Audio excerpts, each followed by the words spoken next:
So I'm Dan Held with Picks and Shovels Company, and I'm here today to talk about institutional portfolio management.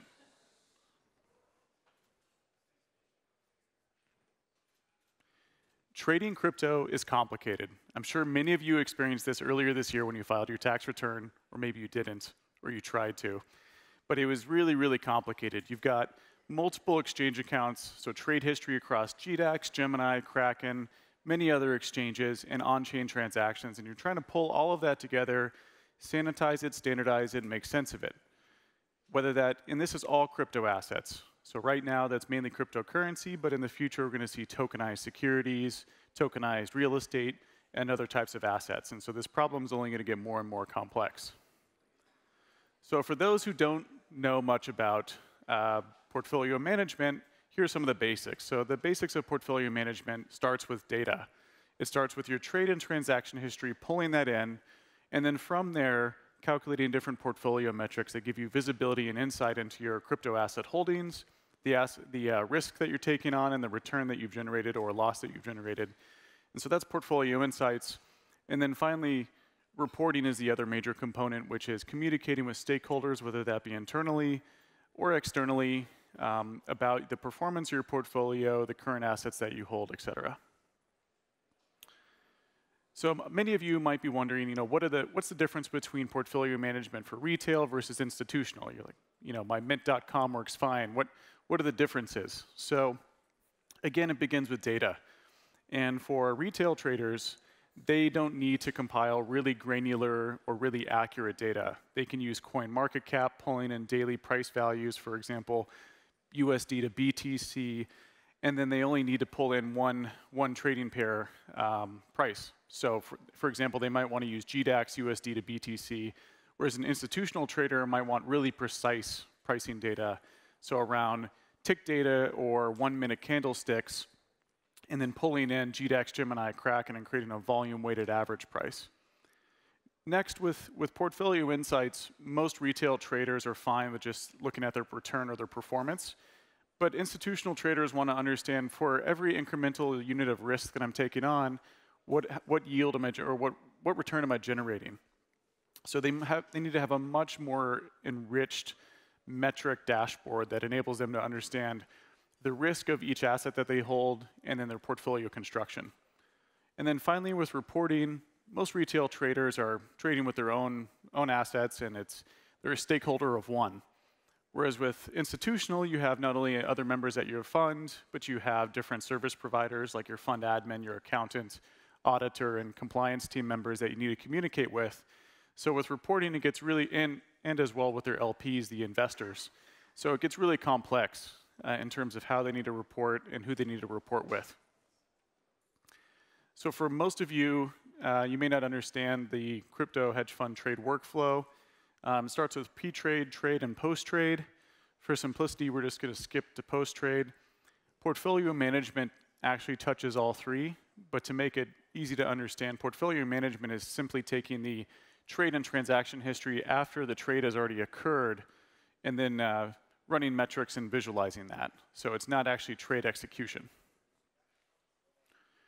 So a little bit about me before we continue. I'm at Picks and Shovels, and our mission is to craft tools for institutional traders and investors of cryptocurrency. That includes not only crypto hedge funds, but also venture capital, and if they invest in token sales, and family offices. And our first product is called Interchange. Interchange is a portfolio management tool for crypto institutional traders. The features of Interchange are rich. So basically what I talked about before was how we pulled in data, calculated metrics on top of that data, and visualized it, and then built in good reporting for your team members and external team members, external stakeholders. With Interchange, we dig in really, really deep. We want to be that core backbone of truth that you can run your fund on. So we pull in different metrics we pull in data from a wide variety of exchanges and a wide variety of blockchains, so on-chain transaction data. And then we run complex metrics that are relevant to institutional traders. And then we give them different levels of reporting and transparency to where they can communicate with their team members effectively. So to dig in a little bit deeper on some of these nuances and how difficult this can be, I'm going to go through some of the complexities of starting with data and then also calculating different metrics and also visualization on how we think through building a robust institutional grade portfolio management tool. It all starts with data. And when you're going to these different exchanges and pulling in trade and transaction history, it can get really complex. Each exchange has a different API, different CSV format, and sometimes you need to input data that isn't available via CSV or API. For example, if you're doing an OTC trade where you have an on-chain transaction, you want to be able to manually add that rather than rely on just an API or CSV export from an exchange.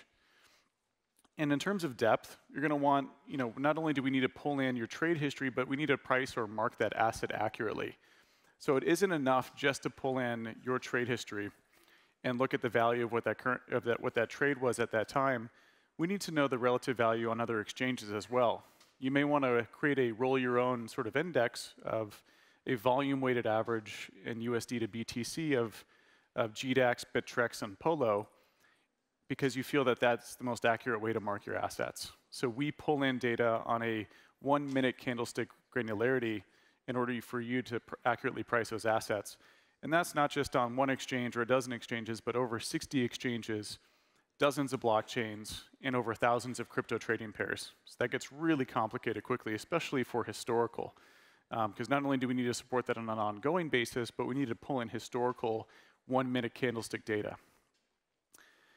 Moving on towards transactional data, we can use different wallet exports or APIs that wallets provide.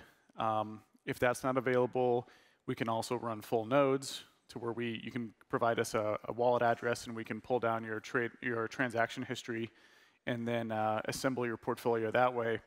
But there's a lot of nuances in working with different wallet APIs or CSVs, and as well, if you're working with running full nodes, those get really complex as well in terms of how the blockchain works and how to parse through different transactions and different addresses on that chain. So after we pull in all this data from multiple exchanges and wallet addresses, we need to sanitize and standardize it. So we need to translate it to a base pair. For example, if you have BTC to Ethereum, you're going to want to be able to translate that to a US dollar value if you're like a US crypto hedge fund. So we need to translate all of these different trading activity and transactions that have occurred to a base pair. And typically, that's, like I said, it's typically a fiat currency, but sometimes funds can get really nuanced where they want to evaluate everything from a BTC perspective or an ETH perspective, where everything is valued in that way. With each transaction or trade, we need to be able to not only tell where it came from, but when it happened, a super accurate timestamp of when it happened, how much it was worth, and at what quantity. And then we need to look at duplicates, remove those duplicates, and also look at where, for example, if you withdrew funds from an exchange to your own wallet, we need to identify that as one transaction rather than two distinctly separate ones. And then, once we pull all that in, cleanse it, we need to be able to format that in a way that adheres to common standards of accounting with the double entry accounting as to where this can be easily exported or handed off to your fund admin or accountant. And then finally, once we pull this in, sanitize it, standardize it, we need to be able to calculate different metrics. And that's where with crypto, things get very, very nuanced. So for example, performance, you're going to want to calculate a time-weighted rate of return. So it's due to the high volatility of different crypto assets, we're going to want to mark the value of these crypto assets immediately when you buy or sell them or change the asset allocation in your portfolio. It's not enough to calculate return on a daily or weekly basis. We have to calculate it every single time something occurs due to how often the price changes with these different crypto assets. And if we go further down to risk, for the crypto space, risk is huge. As many of you might have noticed in your portfolio today or the last couple of days, the price is highly volatile. So with value at risk, essentially value at risk is a great crypto performance metric because it enables you to understand, given a certain degree of of probability, what's my maximum loss in a time period on a daily, weekly, or monthly value. And then as we move further down, some of these other risk metrics that you're going to want to quantify as an institutional trader will be like Sharpe ratio. Per incremental unit of risk that I'm taking on, what is my return? And not only is what is my return, but what is my return minus the risk-free rate? So essentially, how much return am I generating per unit of risk over the risk-free rate? Or if I just held my money, how much return are you generating me based on that risk? And the crypto Sharpe is something that we've thought of, which is essentially, instead of the risk-free rate, it's the rate of return for Bitcoin or Ethereum, which is essentially, if I had just bought and hodled BTC or Ethereum, what's your rate of return for how much risk you're taking on versus my strategy of just buy and hold. And then finally, Sortino Ratios, another great metric for different institutional traders, because it's essentially what's the interplay between risk and volatility on the downside. So purely measuring downside risk. So after you've ingested the data, visualized, sanitized it, calculated it, you have to visualize it. And when you go through and look at these different metrics, you want to maximize your data density. You want to be able to give stakeholders a quick at-a-glance understanding of the crypto assets, the portfolio construction, the risk. And so with each different type of metric, there are a couple different nuances when it comes to how to calculate, how to visualize that calculated metric. For example, over on the right, this is a popular visualization, which is it's a 24-hour time period. Red indicates that it's lower than the beginning of the time period, and green indicates that the price is higher. These are called Sparklines, where the gray dotted line is the beginning of the time period. And it's a quick at-a-glance way to understand how each different crypto asset is performing. So with each type of metric, there are special and unique ways in the crypto world to visualize that data to better understand where your risk is and where your assets are. And finally, after you've done all this, you need to be able to communicate with your stakeholders internally and externally. So having really easy exports, having awesome connections in different ways to segment visibility or access to information inside of your fund. For example, you might want, an LP might only be invested in one strategy, so you don't want to show them the whole fund performance. You just want to show them an individual portfolio performance. You might want to only give your fund admin access to certain types of data or your other back office team members.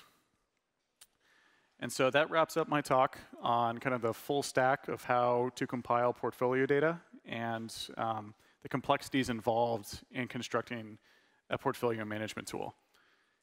If you're interested about this at all, either follow me on Twitter at danheld or reach out to me at dan@pix.co.